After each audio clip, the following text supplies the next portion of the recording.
और इस बीच एक बड़ी खबर यह है कि तहव्वुर राणा को भारत लाने का रास्ता साफ हो गया है। आतंकी तहव्वुर राणा को आज लाया जा सकता है भारत। तहव्वुर राणा को अमेरिका से दिल्ली लाया जा सकता है। 26/11 आतंकी मामले का आरोपी है तहव्वुर राणा। तो बड़ी खबर इस वक्त आपको हम दे रहे हैं। देखिए, तहव्वुर राणा को भारत लाने का रास्ता जो है वो साफ हो गया है। 26/11 आतंकी हमले का आरोपी है तहव्वुर राणा और भारत के प्रत्यर्पण के खिलाफ अपील को खारिज कर दिया गया है और अब तहव्वुर राणा के भारत आने का रास्ता जो है वो पूरी तरीके से साफ हो गया है। तो ऐसे में बताया जा रहा है कि आज अमेरिका से दिल्ली लाया जा सकता है तहव्वुर राणा को और उसका आखिरी जो पैंतरा है वो भी फेल हो चुका है और अब जो है 26/11 का ये आतंकी हमले का आरोपी है तहव्वुर राणा, जिसे अमेरिका से दिल्ली लाया जा सकता है। तो यानी कि भारत लाने का साफ हो गया रास्ता। टैरिफ वॉर के बीच अमेरिका से भारत के लिए ये अच्छी खबर है। अमेरिकी सुप्रीम कोर्ट ने मुंबई में 26/11 आतंकी हमले के आरोपी तहव्वुर राणा की भारत प्रत्यर्पण के खिलाफ अपील को खारिज कर दिया है। यानी कि अब तहव्वुर राणा के भारत आने का रास्ता पूरी तरह से साफ हो गया है।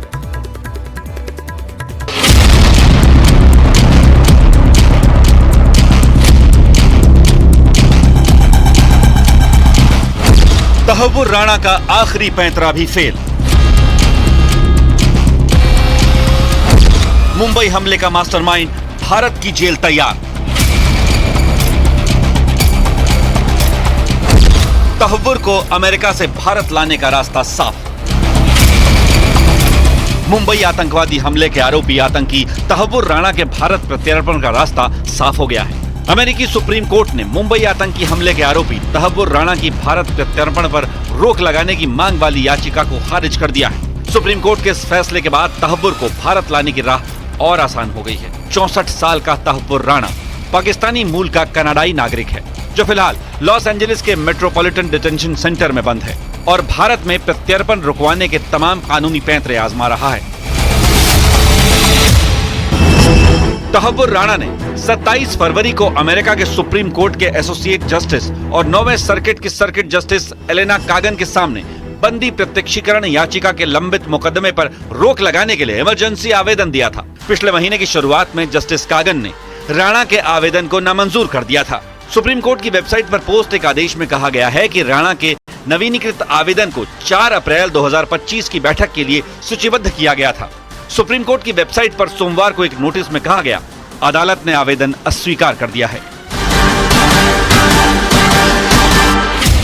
मुंबई हमलों के आरोपी तहव्वुर राणा ने अपनी याचिका में भारत पर भी कई तरह के आरोप लगाए थे। उसने ह्यूमन राइट्स वॉच 2023 की रिपोर्ट का हवाला देते हुए कहा था कि भारत की मौजूदा सरकार धार्मिक अल्पसंख्यकों, विशेष रूप से मुस्लिमों के साथ भेदभाव करती है और वो लगातार तानाशाह होती जा रही है।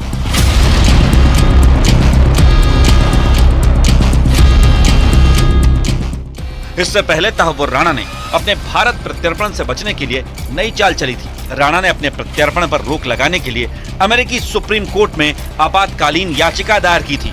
आतंकी तहव्वुर राणा ने आवेदन में दावा किया था कि वो पाकिस्तानी मूल का मुस्लिम है, इसलिए भारत में उसे प्रताड़ित किया जाएगा, लिहाजा उसके प्रत्यर्पण पर रोक लगाई जाए। राणा ने अपने खराब स्वास्थ्य का भी हवाला दिया है।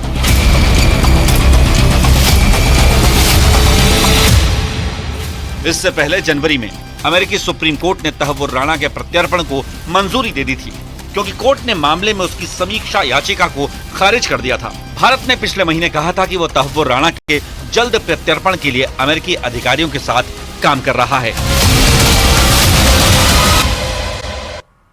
अमेरिका और चीन के बीच टैरिफ वॉर से जुड़ी बहुत बड़ी खबर सामने आ रही है। अमेरिका के राष्ट्रपति डोनाल्ड ट्रंप की चेतावनी के एक दिन बाद अमेरिका ने चीन पर 50% और टैरिफ बढ़ा दिया है, जिसके बाद अमेरिका की ओर से चीन पर कुल 104% टैरिफ लगाया गया है। यह फैसला चीन की तरफ से अमेरिका पर लगाए गए 34% टैरिफ के जवाब में लिया गया है। चीन पर नए अमेरिकी टैरिफ तुरंत प्रभाव से लागू हैं। चीन ने इसका विरोध करते हुए जवाबी कार्रवाई की चेतावनी दी है और इससे पहले ट्रंप ने कहा था कि अगर चीन 8 अप्रैल तक अमेरिका पर लगाए गए 34% टैरिफ को नहीं हटाता है तो उस पर अतिरिक्त 50% टैरिफ लगाया जाएगा। चीन भी पीछे नहीं हटने को तैयार है और अमेरिकी टैरिफ को ब्लैकमेल बताते हुए चीन अंत तक लड़ने की बात कह रहा है। तो देखिए, ये टैरिफ की जंग बढ़ती जा रही है और इससे बाजार पर एक बहुत बड़ा इंपैक्ट पड़ने वाला है। आज देखना होगा बाजार खुलते ही किस स्थिति पर खुलता है, क्योंकि कल राष्ट्रपति ट्रंप ने चीन को चेतावनी दी थी और उसके बाद चीन पर अब 104% का टैरिफ लगा दिया है, 50% का टैरिफ बढ़ा दिया है, क्योंकि उधर चीन ने 34% का टैरिफ लगाया तो इधर अमेरिका ने भी जवाबी कार्रवाई की और 104% टैरिफ लगा दिया गया है। तो अब देखना होगा चीन का अगला कदम क्या होता है इसके खिलाफ, क्योंकि चीन का भी साफ तौर पर कहना है कि अमेरिकी टैरिफ को ब्लैकमेल बताते हुए चीन अंत तक लड़ने की बात कह रहा है। जम्मू कश्मीर विधानसभा में एक बार फिर हंगामा देखने को मिला। वक्फ कानून के खिलाफ नेशनल कॉन्फ्रेंस और पीडीपी ने विधानसभा में जमकर प्रदर्शन किया। हंगामा इतना बड़ा कि पीडीपी के विधायकों को विधानसभा के अध्यक्ष के आदेश पर मार्शल ने बाहर निकाला। बावजूद इसके नेशनल कॉन्फ्रेंस के विधायक सदन में नारेबाजी करते रहे। आप ये रिपोर्ट से देखिए पूरा मंजर क्या रहा।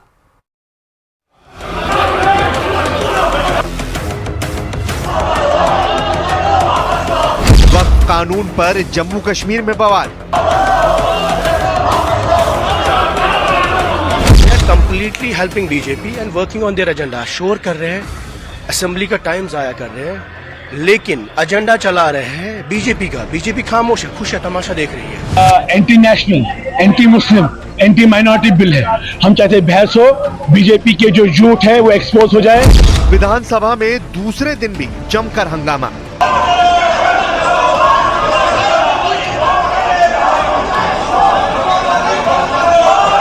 ये हम मानते हैं कि जे.एंड.के वक्फ अमेंडमेंट बिल है, ये एंटी मुस्लिम है और नहीं होनी चाहिए थी। हम इसके खिलाफ कल भी बोला उन्होंने और इंशाल्लाह आगे भी इस बिल के खिलाफ हम। मेरा मानना है they should bring a no confidence, remove the speaker, get a new speaker who will allow discussion. वक्फ संशोधन बिल अब कानून बन चुका है, लेकिन इसके बावजूद भी हंगामा थम नहीं रहा।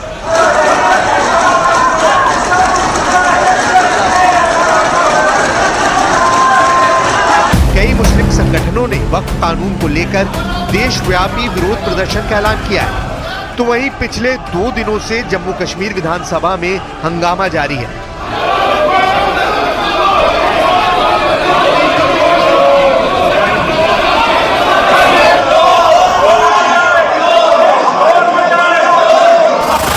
आज एक बार फिर जम्मू कश्मीर विधानसभा में सदन की कार्रवाई शुरू होते ही नेशनल कॉन्फ्रेंस, कांग्रेस और पीडीपी के सदस्यों ने वक्फ कानून के खिलाफ विरोध प्रदर्शन शुरू कर दिया। नेशनल कॉन्फ्रेंस ने वक्फ कानून पर चर्चा की मांग की, जिसकी स्पीकर ने इजाजत नहीं दी। इसके बाद विधायकों ने सदन के अंदर हंगामा शुरू कर दिया। नेशनल कॉन्फ्रेंस के प्रस्ताव का बीजेपी विधायकों ने विरोध किया तो विवाद और बढ़ गया। हालत ये हो गई कि सदन में विधायकों के बीच इस कानून को लेकर हाथापाई तक बात पहुंच गई। वक्फ संशोधन बिल को लेकर जम्मू कश्मीर विधानसभा में मचा घमासान थमने का नाम ही नहीं ले रहा। नेशनल कॉन्फ्रेंस के विधायक और मंत्री अपने ही बनाए गए स्पीकर पर सवालिया निशान खड़े कर रहे हैं।